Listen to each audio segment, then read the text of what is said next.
What is up, everybody? Jaco here today, and today I'm doing a review of this 2022 GV70. Not really a review, but like a pro and cons. Now, this car is a 2022 built by Genesis, and if you don't know, they are the luxury brand of Hyundai. Let me turn this off. And Genesis actually was a car back in 2012. I'm not sure the exact year it came out, but it was a very that's just one of the parking sensors. It was a very regular car, and then they decided to make it a brand, which is very cool in my opinion, and I feel Genesis has came a long way. So this is a mid-size SUV, no third row, 5 seating, very, very nice SUV. Now this is a fully loaded model. The top of the line you can get. I don't like cars that aren't fully loaded, so that's why I'm doing this one.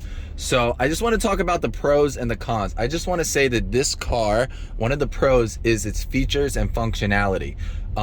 Features. This car has so many features that you would see on a Bentley Bentayga, the highest quality Audis that you can find, SUV, Mercedes-Benz. So as you can see, it's a full 3D instrument cluster, where if you put on your turn signal, you have on the left and right side like you see there. A lot of different things can show in the dash. You also have a heads-up display, which is a nice feature. Up there, you could probably barely see it. It shows navigation and everything. You have around a 15-inch touchscreen panel. It's another pro on this vehicle. Also, you have touch on the AC controls, and then the shifter column, if you can see there, is a dial system that's glass. So another thing that I really like about this car is most of the materials in here is like a metal, and around here is all real leather, and on top you have like that Alcantara suede, which is nice as well, on all around the headliners and the pillars and stuff like that. So sorry, that's my water bottle. But let's keep talking about the pros. Dual climate control, cooled seats. This car fully steers itself on the regular road and has auto stop and start on the highway, and can also turn lanes for you when you put on the turn signal. As you can see, there's nothing really taken off of a Hyundai vehicle and thrown into here. Everything is high class like this. Everything, the push start, everything, the metal buttons, everything is high-end material. I love the steering wheel. I love the touch sensitive buttons. Now with gloss black, obviously it picks up some fingerprints, which does suck, right? But just so many features in this vehicle. I'll flip my screen so you can see the sunroof right there, which is a nice little feature. Go back to the front. It's a beautiful car. You got metal shifters, shifting pads, whatever we call them. And you can do like multiple things on the head unit as well. You can have your radio and your maps. If you see the maps in the corner, you can have your radio right there. Has an 18 speaker lexicon system. So this car is very, very, very expensive. And that is one negative thing I have to say about this. This car is very, very expensive.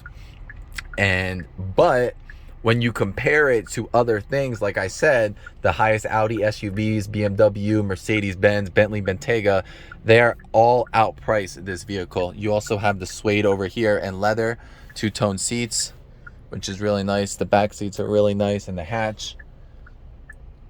Metal on the speaker plates. Real carbon fiber inserts on the sides like that. Has mood lighting at night as well. Wireless charging system.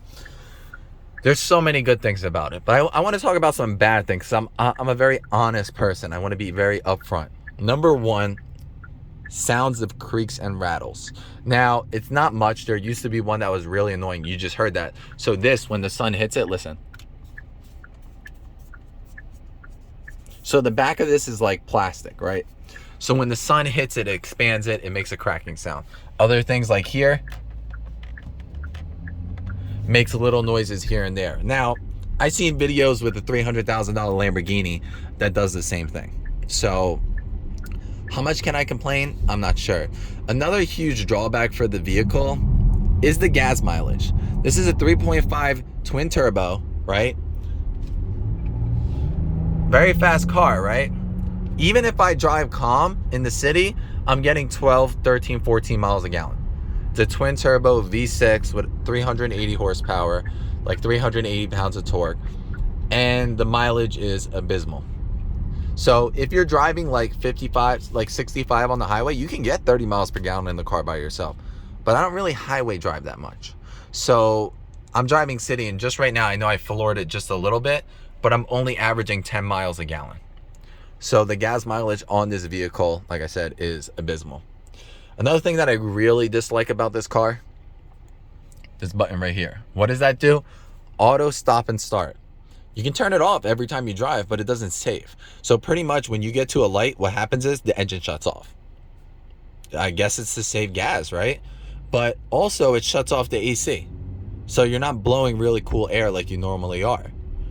And you're stopping and starting, which means I think the engine's reigniting. So wouldn't that make that go bad faster? In my personal opinion. So I really do love this car. But like I said, very, very expensive. You can check out the price on genesisusa.com and they'll show you. But the amount of features and functionality this car has is amazing. If I had to ask for anything else, I do have heated back seats. I wish they were cooled for my stepkids. That's very, very important to me. I have sunshades in the back that are manual. I wish they were automatic. I wish behind the headrest in the back seats they had tablets like they do on the Genesis G90, which is a sedan and more luxury, but it doesn't. So other than that, I also, lastly, I wish this display would show more, because I know in the Audis and the BMWs you can change that to look like a complete GPS and stuff like that. Now it does have a lot of features and functionality, and you can show a bunch of different things like you see here, but nothing nearly comparable to the Audi, BMWs, or the Mercedes-Benz. You can see the turbos right there. That's pretty cool. Another thing, lastly, I'll show you is this parking. This car can park itself. I never tried it. It can randomly park itself. Like I said, I never tried it. It has front and back cameras. Also, this is really, really cool. Check this out. You can see a surround view of your vehicle. I find that so cool. But let me park the car and I'll talk a little bit more.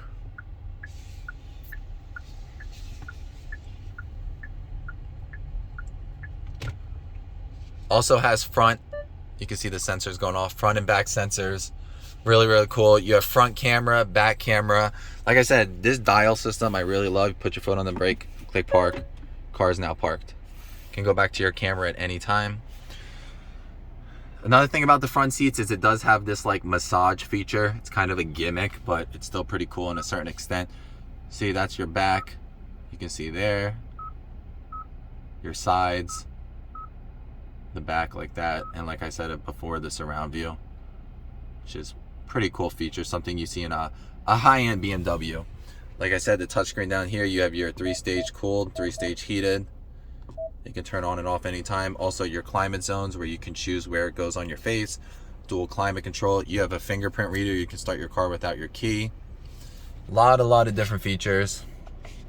And a very, very beautiful car.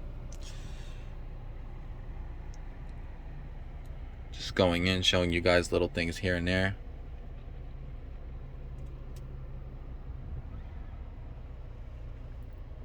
I would show you the stereo system, but I don't want to get demonetized on my video. You can also adjust this, which is really cool. You can make it go forward and backwards right here, so you can give your passenger more space or help the person on here. They don't want to use the side controls. These seats have a lot of different functionality as well. I think it's like 18-way power seating. And here you can see the back seats with the middle rest does come down, so you can put your cup holders or whatever. And there's a view of the sunroof. So why I'm doing this is because I really love reviewing cars, and it's something I wish I could do for a living, but I don't have the time. I don't have the connections. But it's something that interests me. So I'm gonna take a step outside the car so I can show you that, and then go from there.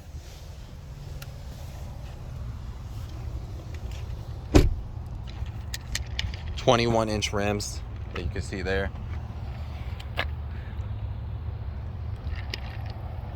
If you guys want to see more on this car, you can always go to the website and fully see what it looks like.